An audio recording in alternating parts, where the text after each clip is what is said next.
इस कार्यक्रम के प्रायोजक हैं श्री निहाल चंद्र जी जैन, श्रीमती अचरज कुमारी जैन, श्री घेवर चंद्र जी जैन, श्रीमती कल्पना देवी जैन, श्रीमती सुनीता जैन, श्री विनय जैन, श्रीमती पूर्वी जैन, जयपुर, राजस्थान। जैसे रामायण सीरियल टीवी पर आता था, इधर से इसने अग्नि बाण छोड़ा तो सामने से उधर से उन्होंने जल बाण छोड़ दिया और उस अग्नि बाण को शमन कर दिया। ये ऐसे उधर से उसने कुछ ऐसा काम किया तो इधर से इसने ऐसा कुछ कर दिया। उधर से उसने मंत्र पढ़े तो मंत्र पढ़ करके उनके कमंडल के अंदर मछलियाँ डाल दी, तो इनको समझ में आ गई कि इन्होंने कुछ ऐसा किया होगा। उन्होंने अंदर में कोई चिंतन किया, विचार किया और बोले कहाँ है, तो शौच के लिए जल है, इसमें मछलियाँ कहाँ हैं। जैन दिगंबर मुनि कमंडल में प्रासुक जल के अतिरिक्त कुछ भी नहीं रखते हैं, ऐसा कहे हजारों मनुष्यों के सामने कमंडल दिखा दिया। सबको कमंडल दिखा दिया, देख लो भाई कमंडल, देख लो भाई कमंडल, इस कमंडल में कुछ नहीं है, कुछ नहीं है, जल के अतिरिक्त कुछ नहीं निकला। फिर पानी के अलावा कुछ नहीं निकला। फिर खाली कमंडल, खाली दिखा दिया, देखो कुछ नहीं है इसमें, तो कुछ नहीं, थोड़ा बहुत गीला होगा। फिर खाली कमंडल सभा में औंधा कर दिया तो सारी सभा में पानी पानी हो गया। हे भगवान, क्या कहानियां हैं, कैसे प्रसंग है ये। पूरी सभा भर के अंदर, पूरे दरबार में पानी पानी पानी पानी हो गया। ये इतना कमंडल में से पानी ये कहाँ से आ गया कि भैया यही तो है, चमत्कार दिखाना था ना वहाँ प्रभावना के लिए। ये सब देखने लग गए, ये क्या हो गया, ये हो क्या रहा है, ये इतना पानी कहाँ से निकले जा रहा है इस कमंडल में से। आजकल ये करते हैं ना, ये नौटंकी दिखाने वाले जादूगर लोग करते हैं, लोटा लेकर के आते हैं, वो तो उसमें कुछ ऐसा सिस्टम रहता है जिसमें पानी भरा रहता है, इस तरह का करते हैं वो। ये तो हकीकत है, ये तो सच्ची घटना कह रहे हैं यहाँ। पानी पानी हो गया। अनंतर इसके बाद क्या हुआ, मुनिराज तथा दोनों ब्राह्मणों का षड दर्शन विषय पर बड़ा भारी शास्त्रार्थ हुआ और अंत में मुनिराज की विजय हुई। खूब शास्त्रार्थ हुआ, खूब चर्चाएं हुई, आपस में से चलता रहता है।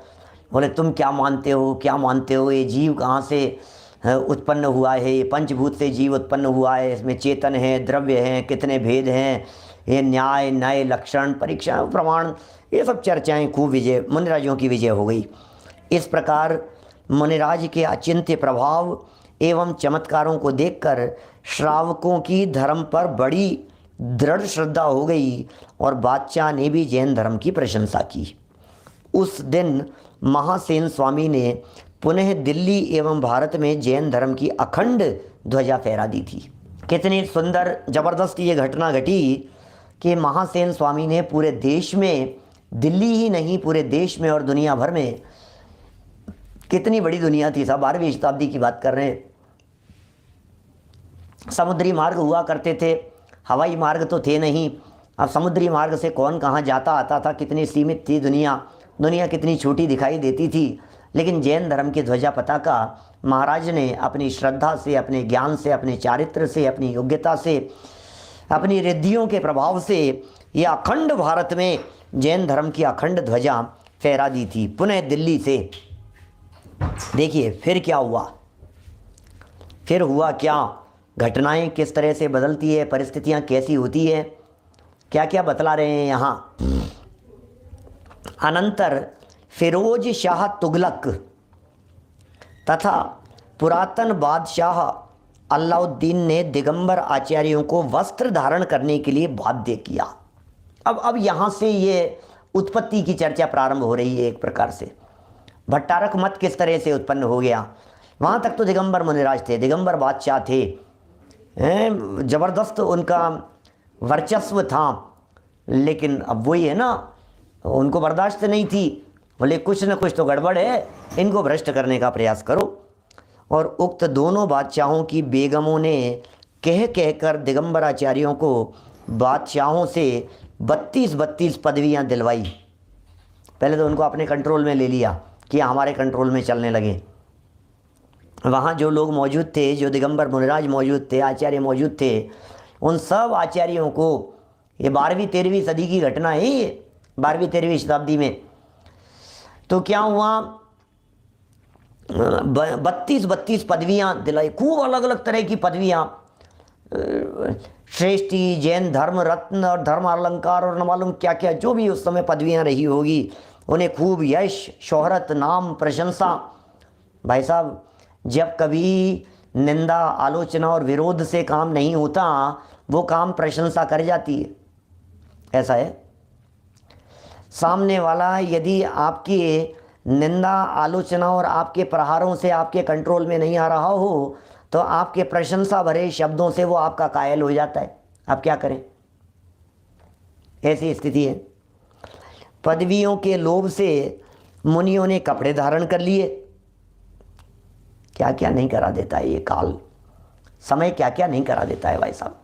होनहार खोटी होती है, रिद्धियाँ तो थी ही, शक्तियाँ थी ही, मंत्र तंत्र जानते ही थे, अपन सब कुछ कर सकते हैं, क्या नहीं कर सकते हैं। कपड़े धारण कर लिए और फिर बेगमों ने उनके दर्शन किए। अब मुस्लिम बेगमें, नग्न दिगंबर मुनिराज, अब ये नग्न दिगंबर मुनिराजों के सामने वो मुस्लिम बेगम, वो सब उनकी बादशाह की, वो सब कैसे जाएं। इन्होंने खूब पदवियां दिलाई, उनको अपने कंट्रोल में ले लिया, बोले नहीं ऐसा नहीं हो सकता है, ये ठीक नहीं है, और उन्हें कपड़े पहना दिया, समझा दिया। समय बलवान होता है भाई साहब, क्या कहें।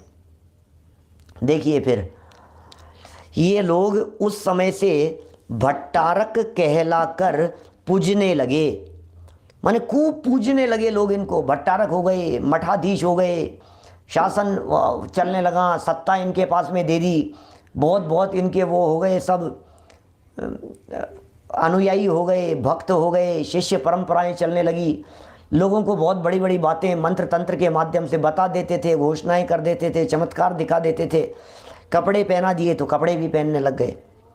इन लोगों के पास बड़े बड़े चमत्कारी मंत्र और यंत्र थे, बहुत बड़े बड़े यंत्र भी थे और मंत्र भी थे।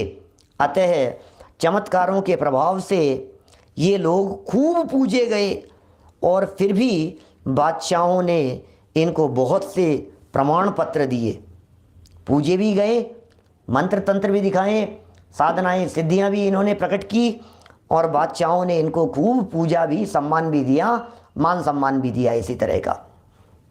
वे सनदें आज तक दिल्ली में, कोल्हापुर में, नागौर के भट्टारकों के पास मौजूद हैं। यह कार्य सन 1295 से लगभग 1315 तक, अर्थात 20 वर्ष चलता रहा ये सब काम। 20 पंथ का पोषण हो रहा है यहाँ से। पंथ पहले ही चल पड़ा होगा, हो सकता है लगभग 20 वर्ष तक। और ये कह रहे हैं वहाँ जो सनद मौजूद है इस तरह की, आप दिल्ली में, कोल्हापुर में, और ये तीसरी जगह और नागौर में, वहाँ के भट्टारकों की जहाँ गद्दियाँ हैं, वहाँ आपको प्रशंसा सूचक बातें मिल जाएगी। वहाँ उनको जो प्रमाण पत्र दिए हैं, वहाँ जो उनको पदवियों से नवाजा गया है, वहाँ जो उनको प्रमाण दिए गए हैं, वो सब सनद के रूप में वहाँ मौजूद है उस जगह पर, है ना। ये सब चलता रहा। यह कथन अब ये लिख रहे हैं, कहाँ से उठाया भाई साहब महाराज, आपने कह दिया और हम मान लेंगे। हम कैसे मान लेंगे, हम कैसे मान लेंगे कि तुम्हारी कही गई बात सच्ची है, इसे कैसे मान लिया जाए।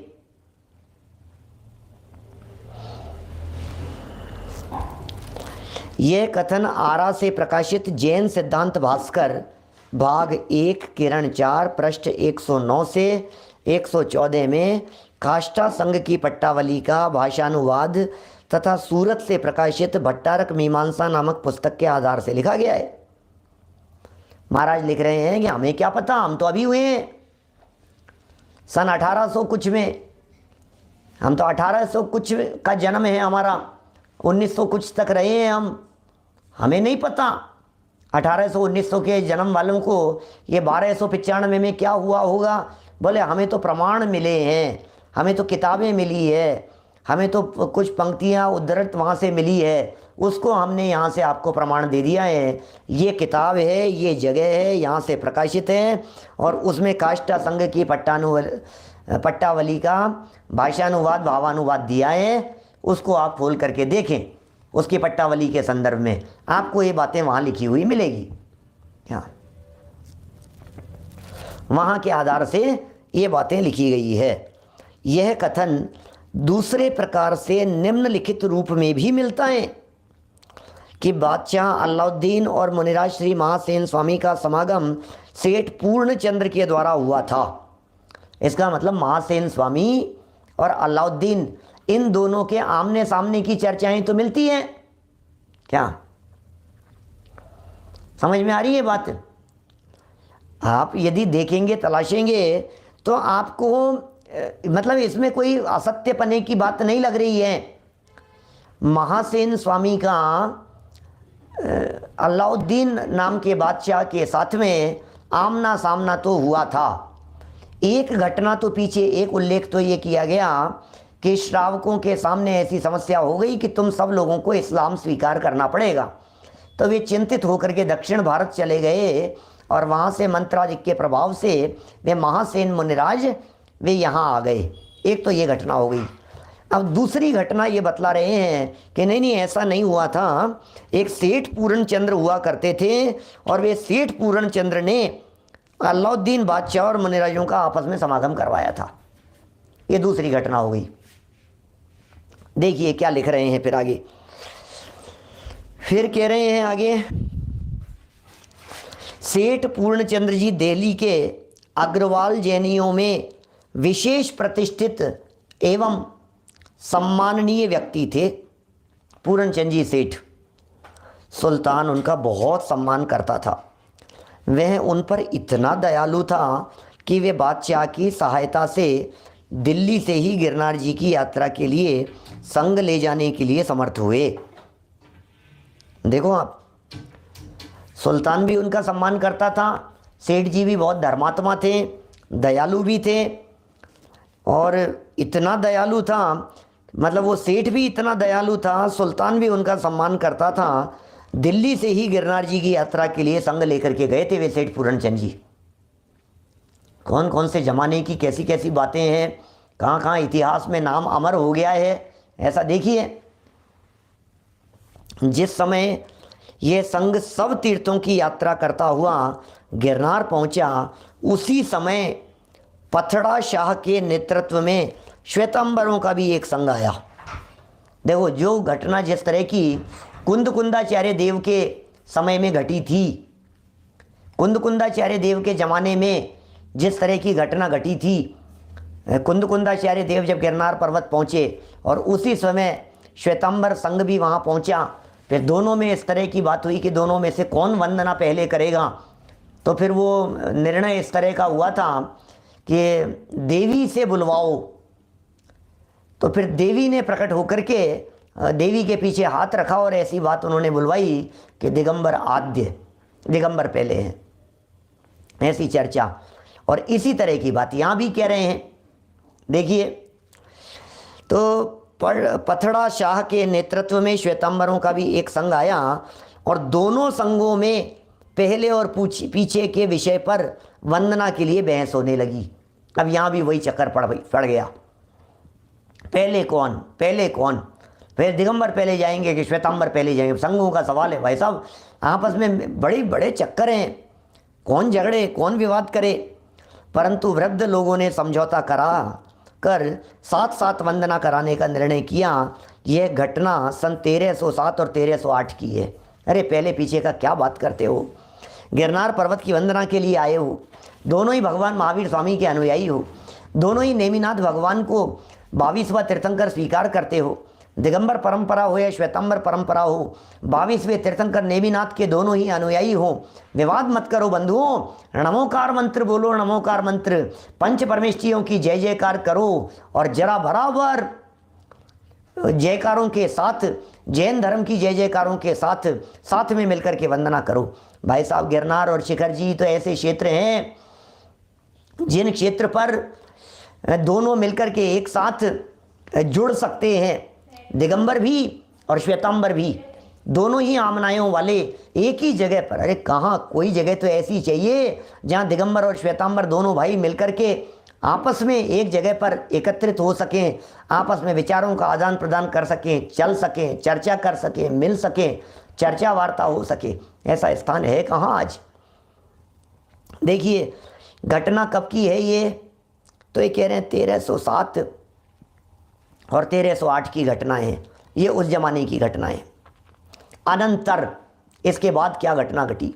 अनंतर भट्टारक लोगों ने प्रभुता और संपत्ति प्राप्त करके निर्वृत्ति प्रदान जैन धर्म को अत्यंत दूषित। अब देखो अब क्या हो गया वास्तव में, ये घटना किस प्रकार की घट गई है, ये बातें कहाँ से कैसी आई है, कहाँ कहाँ तक बतलाएं भाई साहब, हम क्या चर्चा करें आपसे, किस तरह से ये परंपराएं बीच में मिल जाती है, घुल जाती है, इधर उधर हो जाती है। अब ये कुछ बीच में वहीं पर अब दोनों पंथ संप्रदायों में एकत्व की चर्चा चलने लगी और भट्टारक लोगों ने प्रभुता और संपत्ति प्राप्त करके निर्वृत्ति प्रदान जैन धर्म को अत्यंत दूषित एवं प्रवृत्ति प्रदान बना दिया। अब प्रवृत्ति चलने लग गई भाई साहब, खूब होने लग गई, प्रवृत्ति चलने लग गई, प्रवृत्ति मार्ग चलने लग गया। अपने को मूल संघाम नायके कहकर मनमानी प्ररूपणा करने लगे। हम तो मूल संघ के हैं, मूल संघ ही तो चल रहा है, यही तो संघ है, यही तो परंपरा है, यही तो सब बातें हैं, ऐसे सब इसमें क्या हो गया, मंत्र तंत्र तो चलते हैं, इनके माध्यम से सिद्धियां हो जाती है, ये सब भी होता है। इन लोगों ने अपनी गद्दी पर ब्राह्मणों को बिठाया। ओहो, अब ये यहाँ से थोड़ी सी गड़बड़ चालू हो गई भाई साहब, क्या बताएं। अब मंत्र तंत्र जानते थे, अब मंत्र तंत्र जानने के लिए संस्कृत चाहिए, व्याकरण चाहिए, न्याय चाहिए, भाषा चाहिए, उस भाषा पर कमांड चाहिए, और ब्राह्मणों की तो भाषा रही है संस्कृत भाषा। अब मंत्र तंत्र में अब ये ब्राह्मण लोग भी शिष्य हो गए, अब जैन भी शिष्य हो गए, ब्राह्मण भी शिष्य हो गए, उन्होंने मंत्र तंत्र सिखाना शुरू कर दिया, मंत्र बताने लगे, सिखाने लगे, समझाने लगे, ये सब बातें चलने लगी इस तरह की। तो अब उनमें ब्राह्मण लोग फटाफट कुशल थे, वे सीख गए। अब इनका स्वर्गवास होने वाला है। जो जैन भट्टारक जो थे, जिनको भट्टारक पदवी दे दी गई थी अलाउद्दीन के माध्यम से, अब इनका स्वर्गवास होने वाला है। अब उत्तराधिकारी कौन होगा? तो ब्राह्मण ही उत्तराधिकारी होंगे। अब ब्राह्मणों के हाथ में चली गई सत्ता। अब जैन धर्म से सत्ता उस दिशा में चले गई, ब्राह्मणों के हाथ में चले गई। तो गद्दी पर ब्राह्मणों को बिठाया गया और सब वैष्णव धर्म के पूजन, श्राद्ध, तर्पण, अब ये सब वैष्णव धर्मानुसारी ये सब चलने लगे भाई साहब। देखो क्या लिख रहे हैं, ये वैष्णव धर्म के अनुयायी ही उन्हीं के अनुसार पूजन होने लगी। अब देखो आपकी क्या बतलाएं आपको, ये हमारे जो हैं पूजन पद्धति, हमारे जो है विवाह पद्धति, हमारी जो है ये संस्कार पद्धति, इन सारी पद्धतियों में हावी हो गया वैष्णव धर्म, अजैन धर्म। सारी पूजन पद्धति पूरी की पूरी वही हो गई, माने सब वही क्या कहते हैं वो वक्रतुंड महाकाय, ऐसा चलने लग गया। वही सब महाआरती और वो सब परंपरा, वो सब श्राद्ध होने लग गया, तर्पण होने लग गया, आचमन होने लग गया, मतलब आचमन ऐसे आचमन की जो चर्चा है। और गो पूजन, पीपल पूजन, गोबर से आरती, ओहो, दूब राख से आरती करना, गोमूत्र से प्रतिमा का प्रक्षालन करना, ये सब बातें रच दी गई, ये सब बातें लिख दी गई भाई साहब, धीरे धीरे करके शास्त्रों में रच दी गई, साहित्य में ये सारी बातें आ गई है। गोमूत्र से प्रतिमा का प्रक्षालन करना, योनि का पूजन आदि सभी कुछ शास्त्रों में लिख डाला। हे प्रभु क्या कहें भाई साहब, होनहार कैसी थी, कैसी परंपरा चल गई, कैसी कैसी बात आ गई, क्या हो गया इस जगत में, इस दुनिया में क्या हो गया, सब कुछ ही गड़बड़ हो गया। ये जैन धर्म कहाँ किस तरह से पलट गया, किस तरह से अन्य धर्म में कन्वर्जन होने लग गया, नए नए ग्रंथ बनाकर प्रचार कर दिया। मुकुट सप्तमी में भगवान को मुकुट पहनाना, लो मुकुट सप्तमी। वे जैन परंपरा के अंदर तो मुकुट सप्तमी थी नहीं किसी भी प्रकार की, अब ये कहाँ से आ गई मुकुट सप्तमी? क्या चीज़ है मुकुट सप्तमी, क्या चीज़ है ये, कहाँ से आ गई है ये? अब चल रही है, लेकिन जैन लोग भी मनाने लगे हैं मुकुट सप्तमी। क्या होता था इस मुकुट सप्तमी के दिन? बोले मुकुट पहनाया जाता था। आज ये सप्तमी का दिन है, इसमें ये श्वेतांबर में चलती है, इस तरह की मुकुट सप्तमी चलती है उनके यहाँ। भगवान को मुकुट पहनाया जाता है, फूलों की माला पहनाना, आदि सब कुछ वैष्णव धर्मानुकूल कर दिया। धीरे धीरे ये पाखंड पैर पसारने लग गया, धीरे धीरे विकृतियां बढ़ने चली गई। इस प्रकार इनके शिथिलाचार पोषण को कोई भी नहीं रोक सका। आज क्या हो रहा है भाई साहब, हम क्या बताएं आज क्या हो रहा है। माने आज ये जो शिथिलाचार इतना धीरे धीरे करके बढ़ गया था, आज भी मैं कहता हूं आज आप कोई नई बात चला दीजिए, चलने लग जाएगी। समाज है, दुनिया है, भक्त सबको मिलते हैं भाई साहब, किसको भक्त नहीं मिलेंगे। जो व्यक्ति जो बात कहेगा, सबको सुनने वाले, सबको मानने वाले, सबके अनुयायी, सबका आश्रय लेने वाले लोग इस पूरे दुनिया भर के अंदर मिलेंगे। बड़ी मुश्किल है, सत्य कोई समझना नहीं चाहता और समझना चाहता नहीं है, कोई समझाना नहीं चाहता, समझाने वाले नहीं है, समझने वाले नहीं है। ऐसा ही जगत का स्वरूप हो गया है। पूरे जगत में कुएं में भांग पड़ी है, ऐसी स्थिति है। अभी तो पंचम काल शुरुआती तौर पर है, अब आगे क्या क्या होगा पता नहीं। लोभ, लालच, आर्थिकता, धन, पैसा, वैभव, ये सब हावी हो गए हैं। मंत्र तंत्र के नाम पर लुटेरे हो गए हैं, चारों तरफ लूट मची हुई है, धोखाधड़ी चल रही है, जहाँ देखो वहाँ पैसा खींचने के काम चल रहे हैं। जो जितने में सेट हो जाए, जिसको जितने में फंसा लिया जाए, यही सब चल रहा है भैया। सबके भक्त हैं भाई, कहाँ तक कहें, सबके भक्त हैं प्रतीक भाई। इस समय में सबके भक्त मिलेंगे, चोरों के भी भक्त मिल जाएंगे, डाकुओं के भी अनुयायी मिल जाएंगे। अब हम कहाँ तक कहें भाई साहब, हो रहा है, आज तक हो रहा है, क्योंकि इनके पास बादशाहों की सनदें हैं। तो सनद है और पट्टे परवाने थे, पट्टे भी हैं, सनद भी हैं, सब कुछ है इनके पास में। मंत्र और तंत्र शक्ति के साथ राज शक्ति का बल भी था।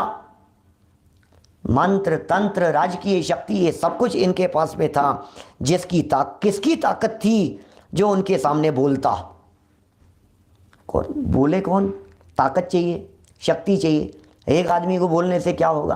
क्या क्या षड्यंत्र नहीं रचे गए होंगे, लोगों ने विरोध भी किया होगा। जिन्होंने विरोध किया होगा उनकी जबान काट दी होगी, उनके हाथ काट दिए होंगे, उन्होंने मरवा दिया होगा, उनको फिकवा दिया होगा, न मालूम क्या क्या हुए हैं। अरे बहुत संकट आए हैं भाई साहब। इसलिए कहते हैं हम लाए हैं विदेश से तत्वों के ज्ञान को, जिन वाणी को रखना अरे भव्यों संभाल के।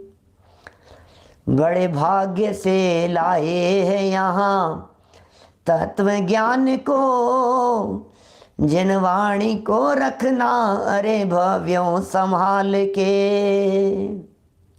मूल माल है भाई साहब, असली माल मिल गया है। मिलावट जगह जगह है, जहाँ चाहो वहाँ मिलावट हो जाएगी, जहाँ देखो वहाँ मिलावट मिलेगी आपको। इस मिलावट के दौर में ही आपको मिलावट से भिन्न अरे ऐसा निर्विकारी तत्व दिखाने की चर्चा करते हैं। वो शुद्ध आत्म तत्व दिखाने की बात करते हैं, जिस आत्म तत्व में किसी भी प्रकार की मिलावट नहीं है। परद्रव्य की मिलावट तो है ही नहीं, विभाव भाव की मिलावट नहीं है, राग भाव की मिलावट नहीं है। ऐसे उस तत्व की बात कर रहे हैं। किसकी ताकतें थी जो उनके सामने बोलता? प्रचार बढ़ता ही गया, बढ़ता गया, प्रचार बढ़ता चला गया। और जैन धर्म तथा इसका मुख्य निवृत्ति मार्ग का उद्देश्य रसातल में पहुंचता गया। हे भगवान, ये क्या हो गया? गिरावट आती चली जा रही है, रोज गिरावट आती चली जा रही है। एक समस्या और भी तो है, ये समस्या है कि जैन समाज अहिंसक समाज है, इसको विरोध करना आता ही नहीं है। हम किसका विरोध करें भाई साहब?